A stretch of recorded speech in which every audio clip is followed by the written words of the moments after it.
سورہ نوح کا آغاز کر رہے ہیں۔ ترتیب مصحف کے اعتبار سے یہ 71 نمبر پہ آئے سورہ ہے۔ اس میں اللہ تعالیٰ نے سیدنا نوح علیہ السلام کا اور قوم نوح کا ذکر فرمایا۔ اللہ تعالیٰ نے ارشاد فرمایا اِنَّا أَرْسَلْنَا نُوحًا إِلَىٰ قَوْمِهِ أَنْ أَنذِرْ قَوْمَكَ مِنْ قَبْلِ أَنْ يَأْتِيَهُمْ عَذَابٌ أَلِيمٌ۔ بے شک ہم نے نوح کو ان کی قوم کی طرف بھیجا تاکہ وہ اپنی قوم کو دردناک عذاب سے ڈرائیں۔ نوح علیہ السلام کی قوم شرک میں مبتلا تھی۔ انہوں نے اللہ کے ساتھ شریک بنائے ہوئے تھے، بت پرستی کا آغاز ہو چکا تھا۔ آدم علیہ السلام کی اولاد میں وہ جو نیک آپ کے بیٹے تھے، ان کے مرنے پہ لوگوں نے افسوس کیا۔ شیطان نے انہیں اس نیک انسان کی تصویر بنا کے دی کہ تمہیں اس کی یاد بڑی ستاتی ہے، چلو تصویر بنا دیتا ہوں، دیکھ کے گزارا کر لینا۔ اس تصویر کو دیکھ کے وہ بیٹھ کے روتے رہتے، دیکھتے رہتے۔ ان کی اولاد جب آئی تو انہوں نے سمجھا کہ یہ تصویر تو کوئی بہت خاص چیز ہے۔ انہوں نے اللہ کی عبادت کے ساتھ ساتھ اس کو بھی اپنے سامنے رکھ لیا اور سمجھنا شروع کر دیا کہ یہ بھی شریک ہے اللہ تعالیٰ کا۔ شروع میں عبادت کے دوران اس نیک بندے کی وہ تصویر رکھتے، پھر اگلی نسل جب آئی تو وہ اللہ کو بھول ہی گئے، اسی تصویر کو ہی اپنا معبود بنا لیا۔ اب سنیے گا مسجد میں کیوں تصویر لٹکانے سے منع کیا گیا ہے؟ اسی وجہ سے منع کیا کہ اس کامل عقیدت کا اظہار جو ہم نے اپنے رب سے کرنی ہے، کہیں اس کے اندر اس کی تصویر نہ آ جائے۔ سمجھ آئی بات کہ نہیں آئی؟ ہاں جی۔ اس قوم نے بت پرستی کرنا شروع کر دی، اللہ کے ساتھ شریک بنانا شروع کر دیا۔ اللہ تعالیٰ نے جناب سیدنا نوح علیہ السلام کو بھیجا کہ نوح جائیے اس قوم کو جا کے کہیے کہ من قبل ان یأتیہم، اس سے پہلے کہ ان کے پاس آئے عذاب علیم، دردناک عذاب، آپ ان کو جا کے ڈرائیے، شرک کرنا چھوڑ دیں۔ شرک اللہ کو پسند نہیں، شرک اللہ کو پسند ہے۔ قال یا قوم انی لکم نذیر مبین، جناب نوح علیہ السلام گئے، فرمایا او میری قوم، بے شک میں تمہیں کھلا ڈرانے کے لیے آیا۔ ان اعبدوا اللہ، یہ کہ تم صرف اللہ کی عبادت کرو، واتقوا، اور اس سے ڈرو، واطیعون، اور میری اطاعت کرو۔ میری نبی کی شان بھی تو بلند ہے نا، اطاعت کا حکم اللہ دے رہا ہے کہ نوح آپ نے اپنی طرف منسوب کرنا ہے، اطاعت تم نے میری کرنی ہے، عبادت تم نے اللہ کی کرنی ہے۔ سمجھ آ گئی؟ اطاعت نوح کی کرنی ہے، عبادت خدا کی کرنی ہے۔ قربان جاؤ، اللہ تعالیٰ نے فرمایا اے نوح ان سے کہو میری اطاعت کرو تو یغفر لکم من ذنوبکم، اللہ تمہارے بعض گناہ تم سے معاف فرما دے گا۔ وَيُؤَخِّرُكُمْ إِلَىٰ أَجَلٍ مُّسَمًّى، اور ایک مقرر میعاد تک تمہیں مہلت دے گا، ایک معین مدت تک تمہیں مہلت دے گا۔ پیچھے چلے ذرا ابتدا میں، اللہ نے ہمیں بھی کوئی حکم دیا ہے، امت محمدی کو بھی کوئی حکم دیا ہے، کیا؟ قُلْ إِن كُنتُمْ تُحِبُّونَ اللَّهَ فَاتَّبِعُونِي يُحْبِبْكُمُ اللَّهُ وَيَغْفِرْ لَكُمْ ذُنُوبَكُمْ۔ حبیب ان سے فرما دیجئے کہ یہ اللہ کی محبت چاہتے ہیں تو میری اتباع کریں، میری اطاعت کریں۔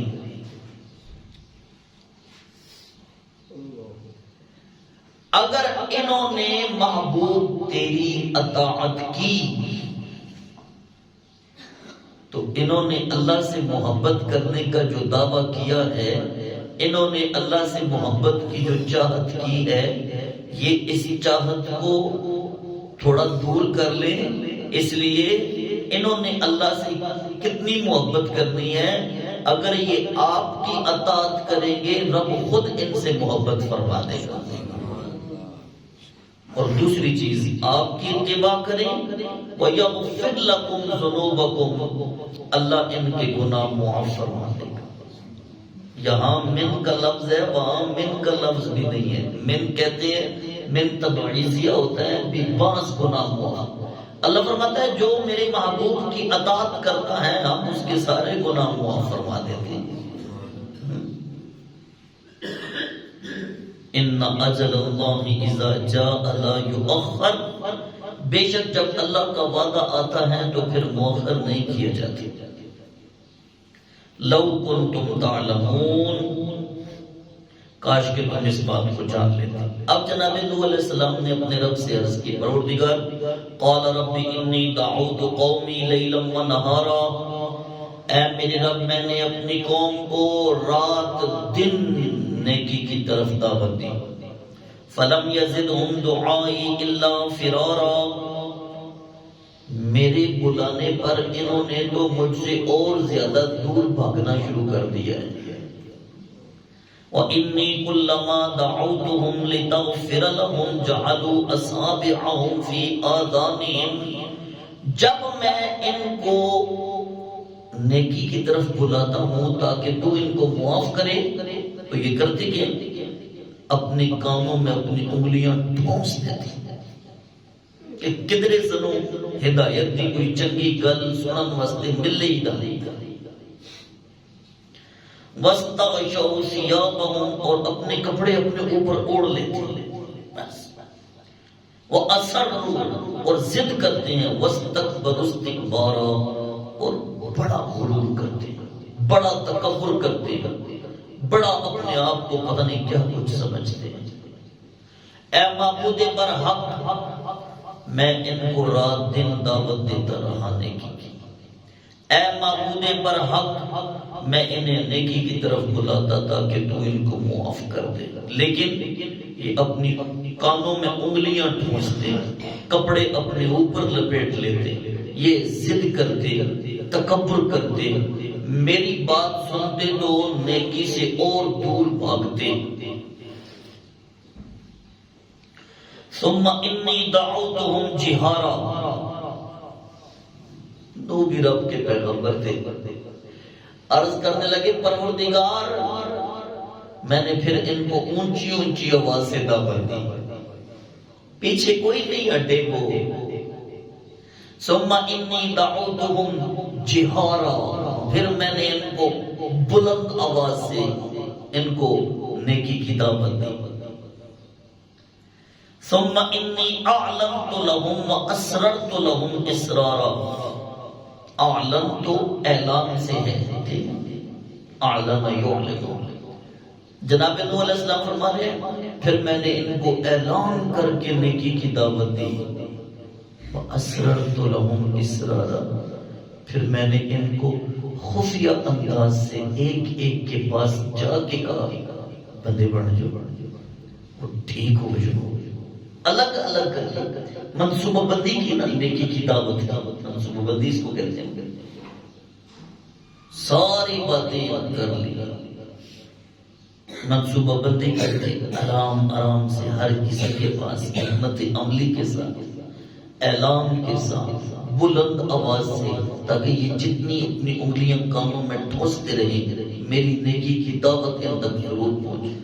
ہر حربہ استعمال کر لیا اور کہا کیا؟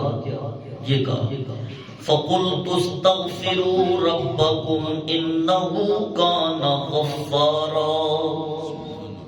یہ کہا میں نے، اور تم اپنے رب سے توبہ کر لو، وہ بڑا بخشنے والا ہے. اپنے رب سے توبہ کر لو، وہ بڑا بخشنے والا ہے.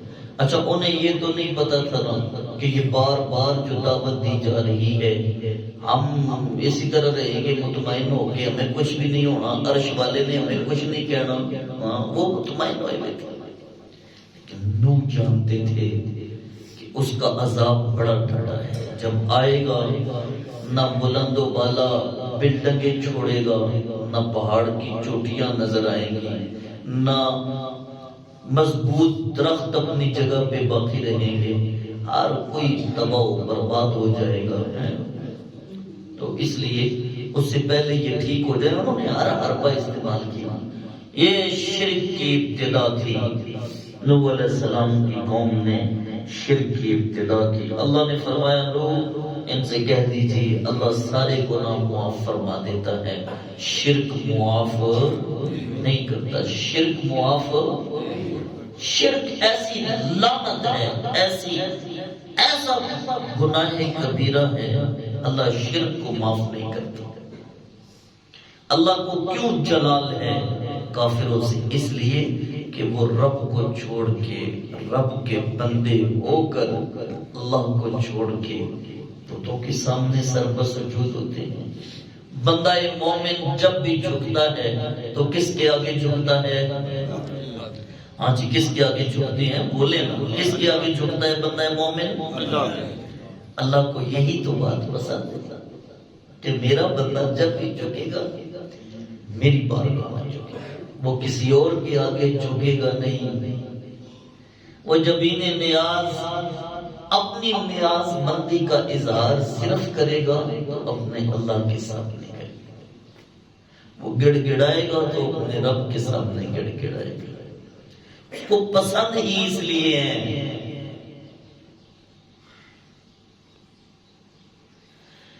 اللہ کو نہیں پسند کہ اس کا کوئی شریک ہے ہی نہیں، اس کا کوئی شریک ہے. کس طرح ہو؟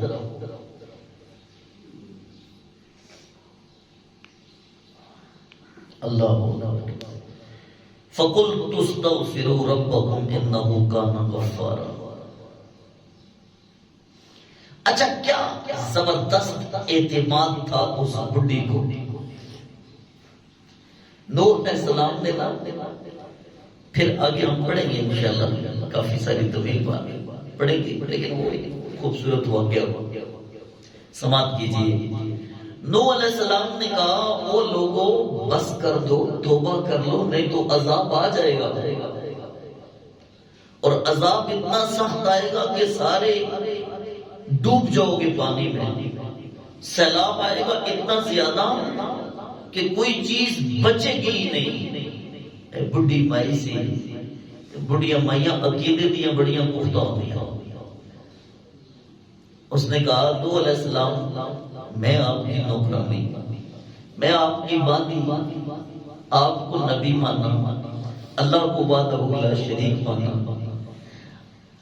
تھوڑا دور رہتی ہوں، وہاں آگے کٹیا ہے میری، تو ذرا ایک دو دن پہلے بتا دیجئے گا. جناب نوح علیہ السلام چونکہ امور نبوت میں مصروف تھے، انہوں نے کہا ٹھیک ہے میں ایک دو دن پہلے پیغام بھیج دوں گا، تو پریشان نہ ہو. ٹھیک ہے، خیر اس سے.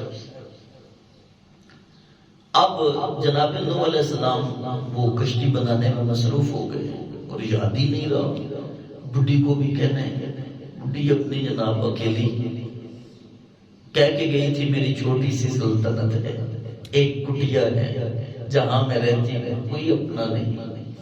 وہاں پہ اس کا خیال کرنا ہوتا ہے، وہاں پہ میرا کوئی اپنا ہے ہی نہیں. جناب نوح بس بلا لیجئے گا مجھے 2-3 دن پہلے. بھول گئے جناب نوح علیہ السلام، یاد نہ رہا، ذہن سے ہی نکل گیا.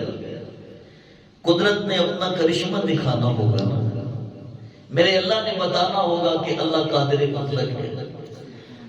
جناب وقت مقرر ہوا، سیلاب کا وقت آیا، پانی نے اپنا سینہ چاک، زمین نے سینہ چاک کر کے پانی نکالا، آسمان سے بادل برسا، اتنا پانی آیا کہ جناب پہاڑ بھی ڈوب گئے، درخت بھی ڈوب گئے، بلڈنگیں بھی ڈوب گئیں، زمین پہ اور کوئی چیز نظر نہ آئی، ہر طرف پانی پانی ہے.